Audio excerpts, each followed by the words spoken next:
Bonjour et bienvenue sur ce podcast. Je suis Morgane, coach sportif et organisatrice de retraite sport et bien-être. Tous les vendredis, je vais te proposer d'explorer avec moi ce qui relie le visible et l'invisible entre science et intuition.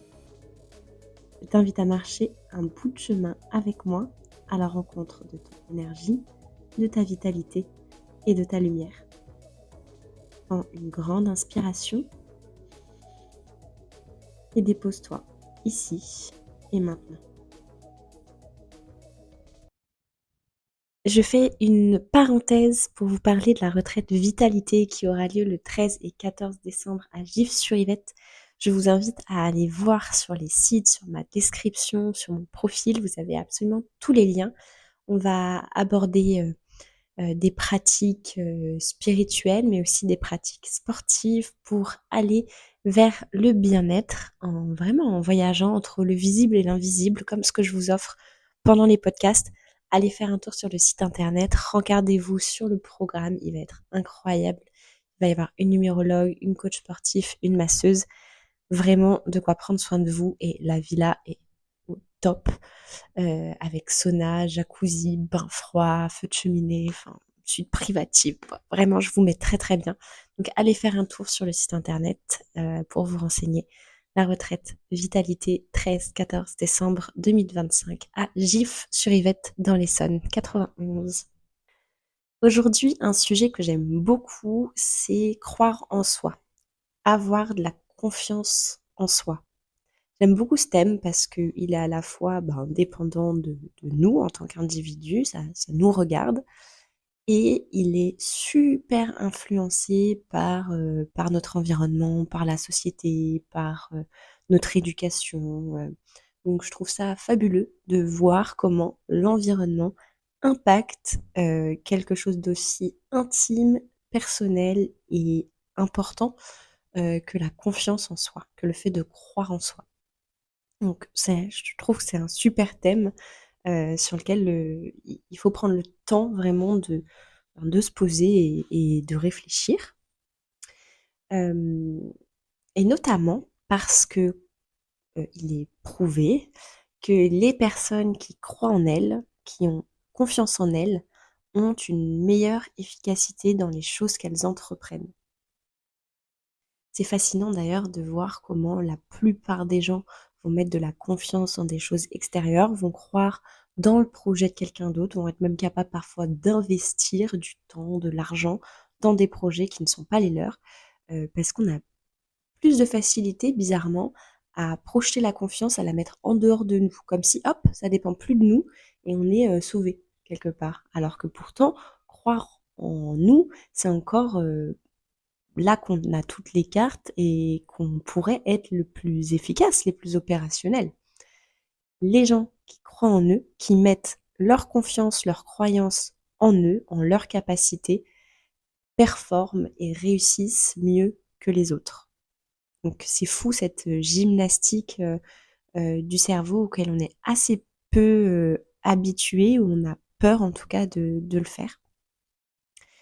Mais c'est clairement lié aussi, je pense, à notre éducation, et ça, on peut faire le lien directement entre les performances, par exemple, des petites filles sur les domaines de la logique et de la science, vs les petits garçons. On voit que les filles performent moins sur les matières scientifiques parce qu'elles ne sont pas boostées dans leur croyance, dans leur confiance en elles.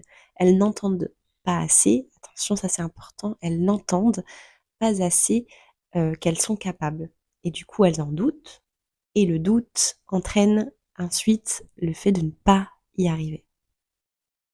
J'allais utiliser, au lieu de dire ne pas y arriver, j'allais dire le mot échec, et ça emmène une autre idée aussi qui est socialement construite, qui nous montre encore une fois la dimension sociale de la croyance et de la confiance en soi. Hem C'est la notion d'échec et la notion de réussite qui sont totalement des constructions sociales. C'est-à-dire que derrière ces mots, on a mis une notion de bien et de mal. Réussir, c'est bien, échouer, c'est mal. Alors qu'en réalité, on devrait totalement être détaché du bien et du mal et avoir uniquement une démarche d'apprentissage. Que ce soit dans j'ai atteint mon objectif dans ce projet-là, entre parenthèses, du coup, j'ai atteint une réussite, ou je n'ai pas atteint, ce qu'aujourd'hui on appelle échouer. En réalité, dans les deux chemins, on devrait avoir uniquement une lecture d'apprentissage. Qu'est-ce que j'ai réussi et qu'est-ce que je peux améliorer pour la prochaine fois. Systématiquement, en fait, on devrait avoir plutôt cette lecture-là. Ce qui, en fait, nous enlèverait totalement la peur de l'échec, la peur de mal faire. Et là encore, du coup, c'est une dimension sociale, c'est vraiment une façon qu'on a de s'éduquer, d'éduquer aussi nos enfants. Et peut-être, du coup, qu'il faudrait changer ce point-là pour augmenter la confiance et la croyance en nous. Donc c'est surtout une question de changement de vision, de changement de perspective pour permettre à notre cerveau euh, de se lancer et de ne pas être dans la peur.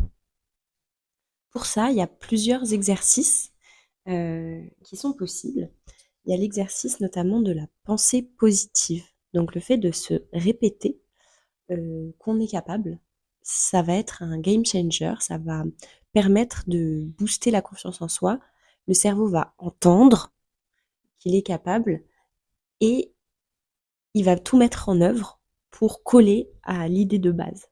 Parce que c'est ce que fait le cerveau, hein. Le cerveau, il réfléchit dans une direction qu'on lui donne. Si on lui donne la direction tu vas échouer, il va y avoir tellement d'autres interférences qu'il va échouer. Si tu lui dis tu vas réussir, alors il va se dire ok, alors qu'est-ce que je vais faire pour réussir? Son objectif, ça va être d'atteindre l'objectif. J'utilise du coup le mot réussir, réussite et échec, euh, mais j'y crois pas. J'aimerais en fait ne plus les utiliser. Donc quand vous entendez réussite, échec pendant les 5 prochaines minutes, euh, switcher, transformer par atteinte d'objectif ou qu'est-ce que je peux mieux faire. Ce sera plus pertinent. Le fait d'échanger aussi avec les gens sur nos expériences, ça nous permet de relativiser, de prendre du recul et d'apprendre aussi euh, des autres. Qu'est-ce que eux ils font autrement? Quelle est leur vision sur tel ou tel point?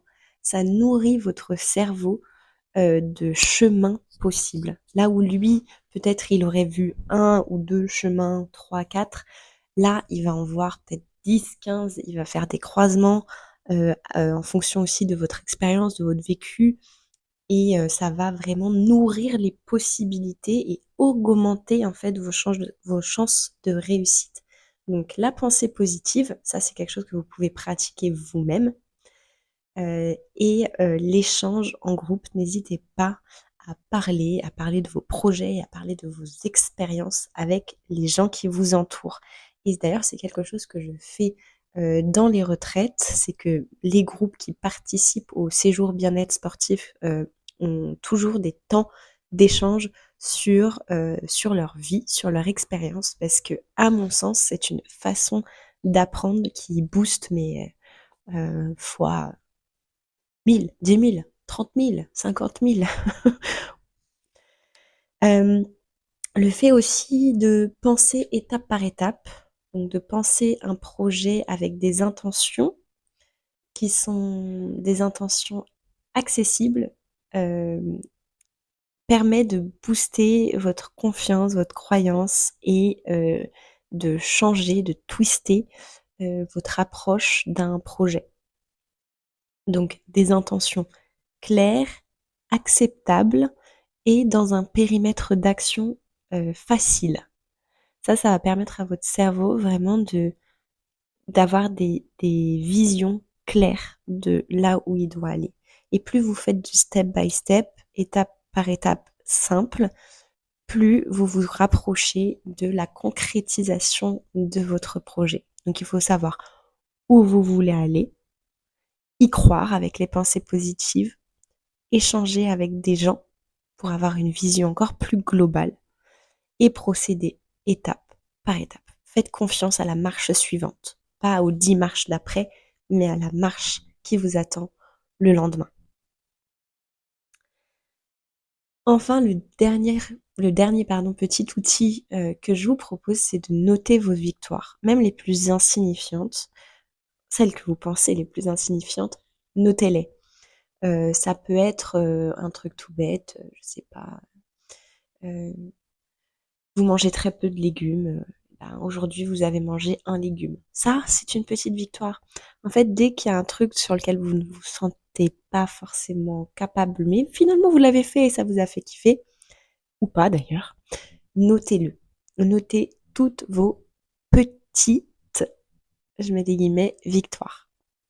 C'est très important ça parce qu'en fait, ça va apporter à votre cerveau toujours la preuve de sa capacité à atteindre un objectif qu'à la base, il ne se sentait pas capable d'atteindre. Donc, toutes les preuves. Ah, voilà, par exemple, je suis sortie et j'ai marché au lieu de prendre ma voiture. C'est une preuve que vous êtes capable de ne pas prendre votre voiture et de plutôt marcher. J'ai fait 10 minutes de sport aujourd'hui. C'est une petite victoire. Donc notez tout, tout, absolument tout. Prenez le temps, 10 minutes par jour, voilà, sur un petit bout de papier ou sur une note de votre téléphone, notez vos victoires. Le cerveau a la capacité d'avoir des neurones qui sont une neuroplasticité, donc qui sont souples, d'accord? Ça se muscle un cerveau en fait. C'est ça la finalité de la réflexion. Le cerveau se muscle.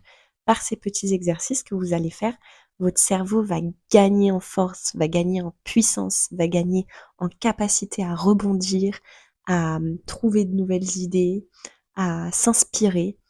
Euh, donc musclez votre cerveau, ne restez pas dans vos croyances, euh, évoluez, permettez à votre cerveau en fait de se muscler, de se renforcer. C'est réellement une adaptation à un nouveau schéma, à un nouveau circuit de pensée. Au lieu de prendre son chemin habituel, vous allez lui proposer 1000, 3000, 10 000 chemins possibles et qui seront des chemins euh, positifs, qui seront des chemins de concrétisation, qui seront des chemins d'expérimentation. Et c'est ce qu'il préfère, en fait, votre cerveau, c'est expérimenter et avoir des preuves de ce qui s'est passé pour mieux faire ensuite.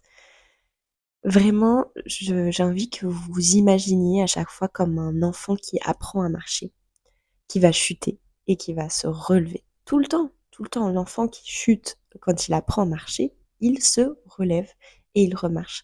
Et le cerveau, lui, derrière, il code. Ah ok, à tel moment, j'ai fait tel mouvement, ça m'a fait tomber. Donc ça, je vais pas le refaire. Ah, à tel moment, j'ai fait ça, et j'ai marché un pas de plus, je vais le refaire.